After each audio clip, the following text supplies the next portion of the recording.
Let me add my welcome to the one you've just been given, and thank you for the invitation to come and be your chairman today. When I was asked to chair this event, the first thought that went through my head, as any good journalist, who's going to be here? Who can I talk to? Who are the opportunities that are going to present themselves? And that thought didn't last very long, because what is increasingly clear is that everybody needs to be here. Particularly in short haul, everybody is now a low-cost carrier. Forget this gap that exists between legacy carriers and low-cost carriers. That game is over. Everybody is compressing into the middle. You've only got to look at today's news. Look what happened. Look at what's happening in France today.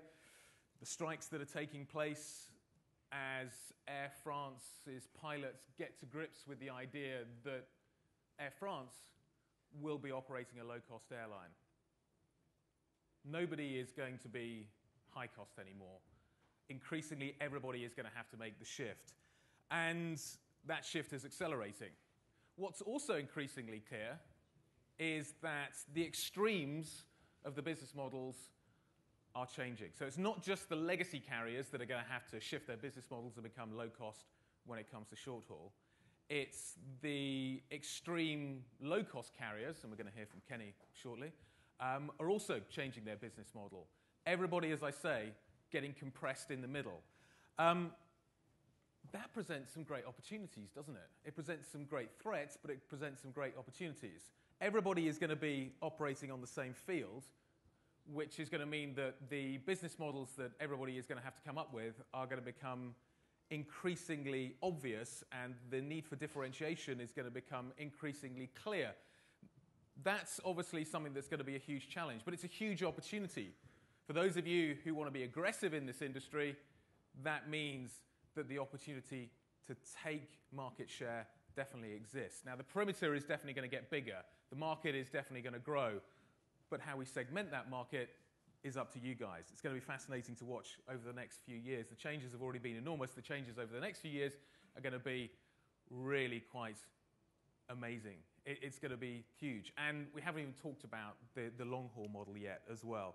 We've seen what happens in short-haul when low-cost starts to really dominate. And we've seen what's happened to the legacy carriers and the changes they've got to make. We're also going to come on and talk about what happens now in long-haul low-cost. In 5 years' time, what will this industry look like? What will the transatlantic routes look like if Bjorn Goss gets his way and changes the nature of those routes? How will IAG, Air France, Lufthansa have to adapt their business models across the Atlantic if that model works? The aircraft are changing. This year we've seen huge announcements. The 787 is now becoming part of our lives. But John Leahy, who I'm sure you all know and love over at Airbus, has also announced that he's going to re-wing and re-engine his 330. Now, he's already sunk a lot of cost into that aeroplane. It's going to be a relatively cheap aircraft to buy. The operating costs of it are going to be quite interesting to watch how they are translated into business models. But again, do we now have the aircraft to make the low-cost, long-haul business model work? We'll wait and see. Freddie Laker tried it. Didn't exactly work out.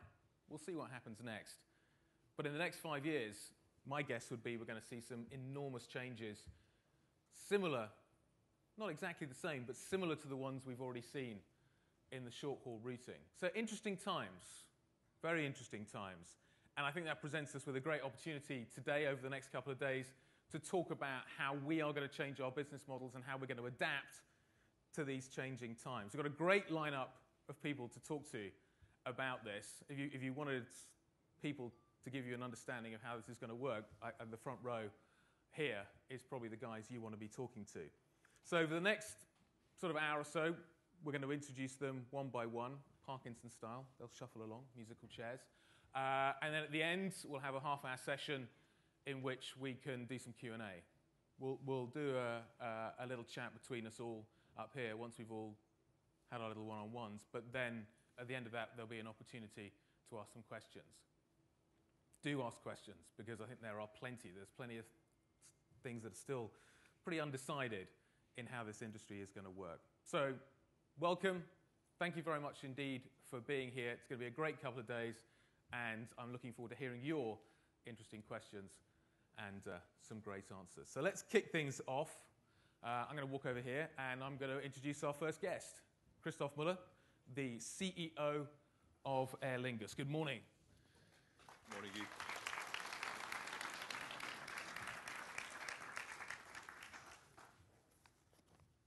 So, you're in an interesting place right now.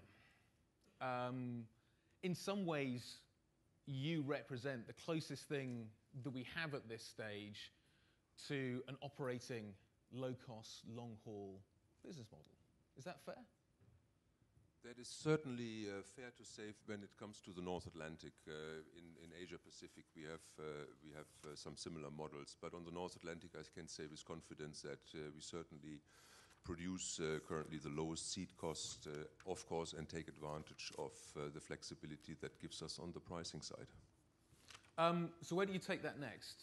When you look at what the opportunities are now to develop that business model, the guy that takes over from you, the lady that takes over from you, what do they need to do next to develop that business model further? Is now the time right to take that business model and develop it? You've got new aircraft coming through, lower cost operating numbers from those aeroplanes. Are we actually going to see it work this time? Well, let's recall, we introduced a new strategy 5 years ago and haven't ever changed the strategy. We are implementing that very successfully, and it has not only the long-haul part but also the short-haul part. So we are currently punching below our weight on long-haul such that Dublin only has 2.2% market share between Europe and North America. I believe the geographical location is such that we can expand that up to 5%. We have never developed Dublin as a hub before. We started doing that 5 years ago, and we see major inroads, for example, in the UK market, where markets as Cardiff or Leeds Bradford or Newcastle are insufficiently connected to the local national hub in Heathrow. And quite frankly, the travel time is so much shorter if you go via Dublin that not only the elapsed time is the advantage, but we can produce it so much cheaper than backtracking to Schiphol and then flying back, that I think we offer every economy and business class seats with a price differential of at least 20% to the incumbents. Can Dublin compete with Gatwick? Many people would argue that Gatwick is the place to make this model work, particularly if it's going to get a new runway.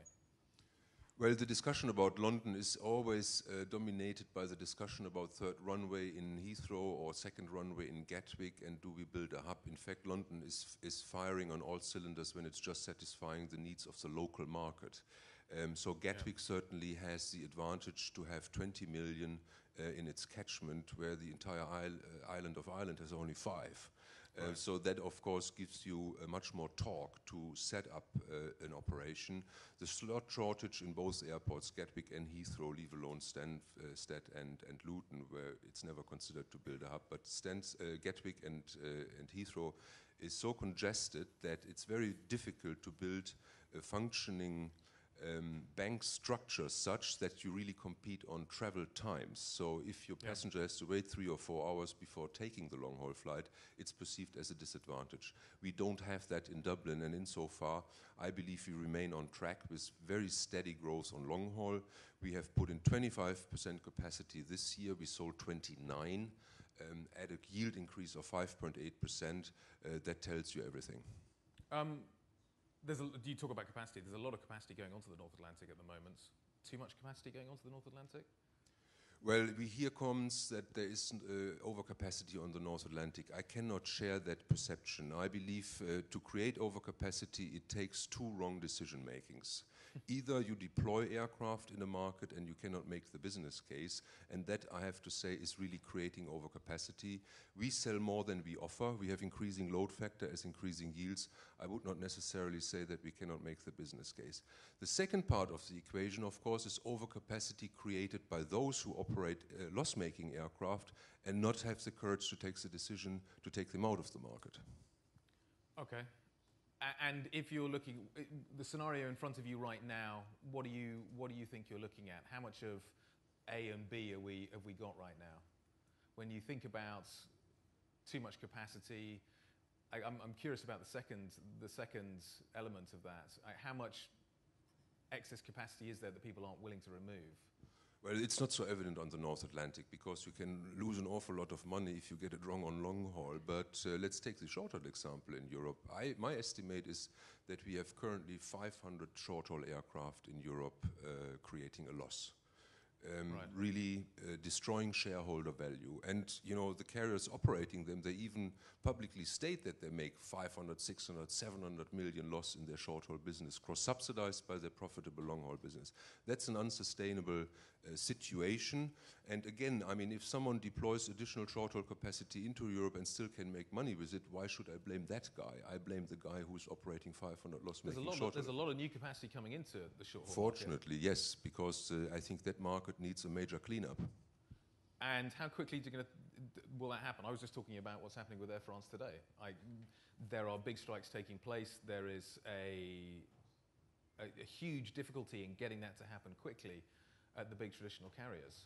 Yeah, well, let's take that example which is at hand. You know, to expand an operator like Transavia, who hasn't made a profit right now, as opposed to Ryanair deploying 100 additional aircraft in the market with a 15% margin, who is to blame, right? Yeah.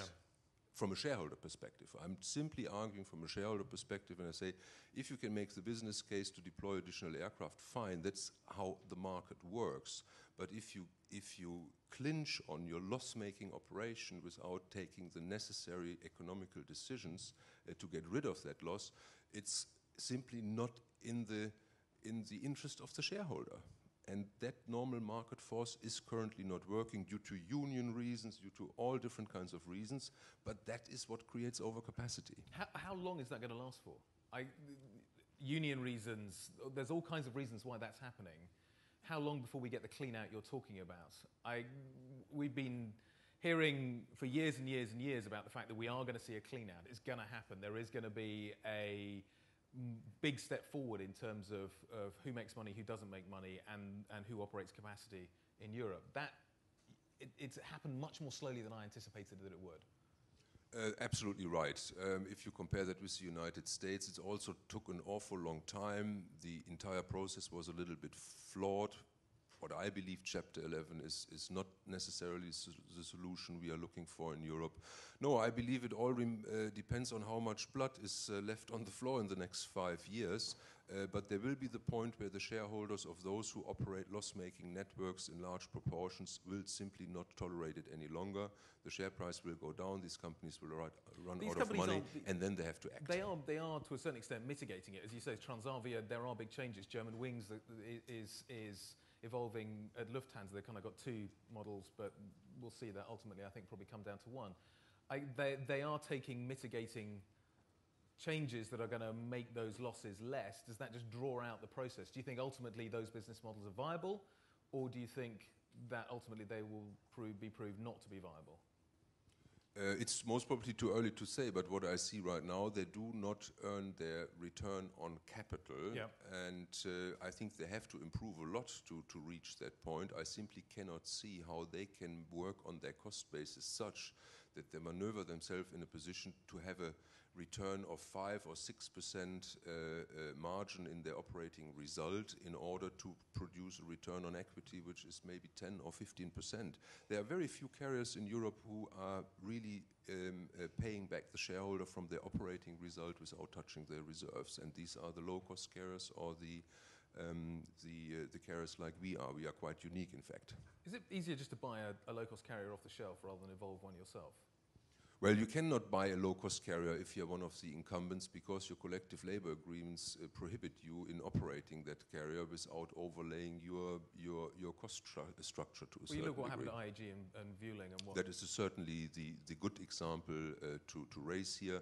That's the only exception I know where the collective bargaining agreements of the incumbents are not automatically radiating Why is that not extendable to other carriers, do you think? It depends on their union agreements, but as far as I can see, the 2 other incumbents, big network carriers, are not in a position to do so. We see that in the discussion in Wings and Transavia. We're kind of curious as to know, where do you see the next challenge in aviation in terms of what you are going to go and do next? Well, the commodity of flying aircraft from A to B in a safe manner and transport people, that will become the byproduct. That is just the enabler. I believe the future clearly is developing airlines into a merchandising and retail platform. And the big innovation to be launched yet is really to change the entire regime of distribution in the aviation sector. It's still working around systems we have invented 40, 50 years ago under a IATA regime with regard to PNR, all that. That is simply not going to last. I believe the modern carriers of the future will make inroads in their profitability and their operating result predominantly in the area of ancillary revenue. Okay. And who's doing that well and who's not doing that well? Where are the opportunities in the next 5 years to do that better? Who's doing best in class are the most underestimated charter carriers, surprisingly. I think they have been predicted to go away 10 years ago. We were all wrong. There is a big revival in that market. But I recall having been responsible for a charter carrier in the Nordics 6 years ago, and we had an ancillary revenue stream of 50 euros per passenger, including kids. These are really enormous numbers. We have to be careful. Since a couple of months, a lot of carriers report under ancillary revenues their frequent flyer programs. That of course disturbs the picture largely. I'm really talking about ancillary revenue like merchandising on board, buying lounge access, buying fast track, buying all this good stuff, added value products. That is what I mean, and that is currently not enabled sufficiently by the existing distribution. And what will that scheme. do to margins? If you get that right, what does it do to margins? What kind of a pop can you expect if you can do that well? If you can make the kind of numbers you're talking about? Well, we are currently at 25% of our fare revenue, so we have on top of our short-haul fare revenue 25% of that number in ancillary revenues. Okay, so big numbers. These are big numbers.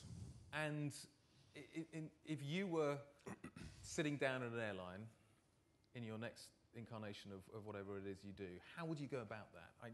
Everybody's curious. How would you go about making that work? How would you redesign the plumbing? How would you redesign an airline to really make that work? Like Aer Lingus. Okay. You think you're doing it really well now? Yeah, our trajectory since 5 years is only upward. Okay. In all KPIs we review in that respect. And as I said, it's just the beginning because it's largely IT enabled. IT is really the biggest impediment for the industry as a whole. Particularly the monopolization of the distribution systems should worry us because it will be very, very difficult to break through that if that continues longer than it's currently the case. So we really need new entries in that area of distribution. And we need more initiatives, be it from IATA or other industry bodies, to break through this old traditional PNR, which is 50 years old, is a number code with 6 digits and simply not capable to carry all the information the customer wants it to carry. Yeah. I'm going to play musical chairs now. I warm up the chairs for the next hour or so. Thank you. Perfect. Thank you very much indeed, Christoph.